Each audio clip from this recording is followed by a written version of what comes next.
Hello everyone, watch this review here with a look at Carnage from the Hasbro Spider-Man Classics line. If you're not familiar with the line, it has this annoying plastic bubble in the front with this rounded surface which seems to reflect light no matter how you position it. Really bugs me. Now, Carnage was a character I've been on the lookout for, well, for a while. As redundant as that sounds. But when I actually saw him in stores, almost passed on him just because he looks kind of lackluster. The paint looks a bit off, but figured this might be the only time I ever see it in stores, so I did end up picking him up. If you're not familiar with Carnage the character, well, he's actually two characters. First up, you have the symbiote, which is Venom's offspring. Then you have the serial killer, Cletus Cassidy. Yes, he was already a villain of sorts, or supervillain of sorts, prior to even getting his symbiote on. Of course, with a name like Cletus Cassidy, kind of had serial killer written in his blood there. But, yeah, no offense to anybody named Cletus or Cassidy. And, largely I think the character itself might have been created just to, help turn Venom from a villain into sort of an anti-hero, because even in Carnage's early appearances, I mean, it basically involved a lot of Spider-Man and Venom team-ups. So yeah, other figures in this wave, we have the Mac Gargan Venom, which I own, haven't reviewed yet. Juggernaut, which looks kind of lackluster. A black suit Spider-Man, which I guess looks okay. Wetsuit Spider-Man. And then this one sort of normal Spider-Man I don't think I've seen, but hold on a second and I'll get him out of pack. Carnage comes with two webbing accessories. It's made from this soft, like plastic, and it's actually meant to wrap around another figure to capture him. Here's the Marvel Legends first appearance Spider-Man, who we'll be using for a demonstration. Just pops around. The webbing does stretch if you pull on it a bit more. Of course, I'd worry about actually breaking the other figure you're using it on, so might want to be careful, but you know, kind of cool, sort of neat. At the same time, it is a little disappointing just because this character is associated with morphing his arms into like all sorts of weapons, so say an axe or something might have been a cooler touch. By the way, this figure is about exactly 6 inches and sort of standard for the Marvel Legends line, so you'll notice that Carnage does look to be just a little bit on the shorter side. Kind of weird given that the Spider-Man that's demonstrated in this photo looks a little bit smaller than this Carnage, so I'm not sure if there's actually a size difference or if it's just a trick of photography or whatever. And since the boxes actually have shot, here's a closer look to see what I'm talking about, especially with how they wrap the webbing.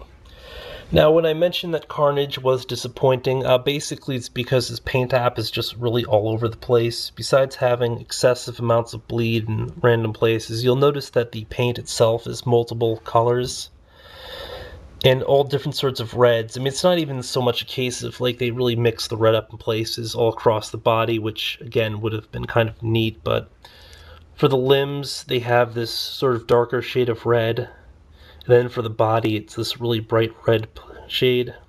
Even that, you know, probably wouldn't have been too bad if not for the fact that like the knees, which and elbows as well, which are directly in the middle of the deeper red shaded limbs, are this bright red that looks even brighter than the color used for the torso, so I'm really not sure what they were thinking when they did that. You'll also notice that not only do we have like sculpting and stuff on the knees and elbows for the prototype here, but it also has like a paint job, so definitely very disappointing in that regard. Now, I believe I've heard in previous reviews that this sculpt is a reuse of the I think it was the Fearsome Foes box set or something. I don't even remember the name offhand, but I guess it probably doesn't matter too much if it is or isn't. But I mean, it's just another option if you are looking for a Carnage. You will notice that there's the sculpting, like they would have painted it another shade, like if they could have tossed some red in there, but they just left the, I guess, the feet and hands kind of black for some reason. I'm not sure typically more familiar with the character just having this sort of mix all across. I mean, it could be for a comic that I'm not really familiar with. Now, if you've watched the review up to this point, you might get the impression that I think this figure is bad, but, I mean, honestly, other than the paint, it is pretty decent. And even in the case of the paint, if they'd just gone with one shade and used it throughout for the reds, or just something a little bit more consistent, it would have worked with either of these two shades. I mean, it's just a shame that, they didn't really go that route, but, it's got a great amount of articulation, decent balance and everything. Only sort of drawback is that the head doesn't go as far as it might. Quick run through of articulation. Now the fingers are all, well, not individually articulated, but we have a articulate thumb, articulate forefinger, then the other three fingers are bound together on a pin joint. But you get a huge range of motion inward. So, I mean, he could conceivably hold something. Now, we have another point here at the wrist on a similar pin. It's actually connected to where the thumb is, although the thumb is separate from it in terms of movement. Then we have a point of rotation a little bit further up on the wrist. So basically you get the same amount of motion if there was actually a physical ball there. A double pin here at the elbow. We have a ball joint at the shoulder with rotation at the upper bicep. Interestingly enough, they inserted a piece of plastic here. Now, I mean, that's not part of the original sculpt. It's just like they tossed an extra piece of plastic in here. Now, if this is just a remold of the other figure, I'm wondering if it does or doesn't have or a recycle. I'm wondering if it does or doesn't have this extra piece here, which I think they only tossed in to make the back portion look less awkward in terms of the ball joint. Sorry, kind of lost my voice for a second there, but you can see what I mean. It basically looks like it's just sort of buffers out the look.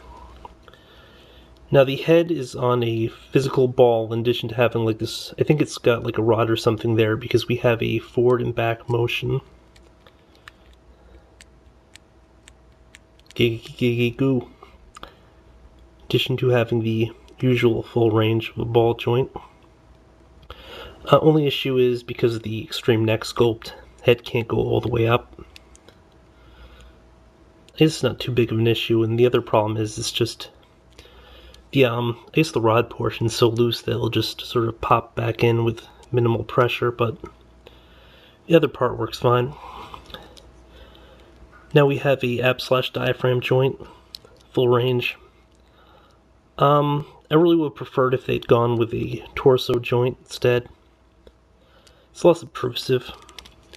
In addition, we also have the waist joint here. Ball joint at the leg. Well, hip actually. Full range, but the joint needs to be broken in a little bit. Then point of rotation at the thigh. Double joint at the knee. Oddly enough, just due to the sculpt, it looks like you have thigh articulation, but you don't. We do have calf rotation here.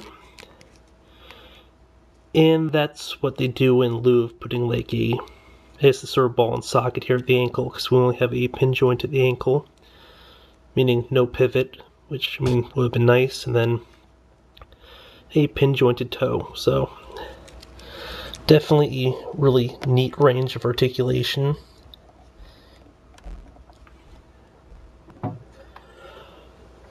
All in all, pretty cool. Now, one of the interesting things that I didn't bring up is just the fact that pricing for these. Now, I guess a few months ago, the Target in my area was still having these for 10. Other places had shifted to 11, but I mean, besides the fact that that's reasonable for a 6-inch figure in this day and age, more interesting is the fact that the Spider-Man Fiercest Foes, the 4-inch line, recently added a Carnage to their roster as well. Again, that's pretty hard to find in stores, but I mean, it's kind of funny because you have this stuff taking up basically the same shelf space, like right next to these 4-inch figures, except for the 4-inch figures are between, it's like $8 or $9 at this point. So for like $2 more, you can get a 6-inch figure with a ton of articulation versus a 4-inch with, you know, some really gimped parts, like they don't even have ankle articulation. I just wonder how they kind of justify that whole, you know, gap between them, but yeah, it's just a weird observation. But yeah, this has been a look at Carnage from Hasbro's Spider-Man Classics line. Again, really crappy paint, but otherwise, really cool addition with some neat articulation and everything. So, until next time, folks.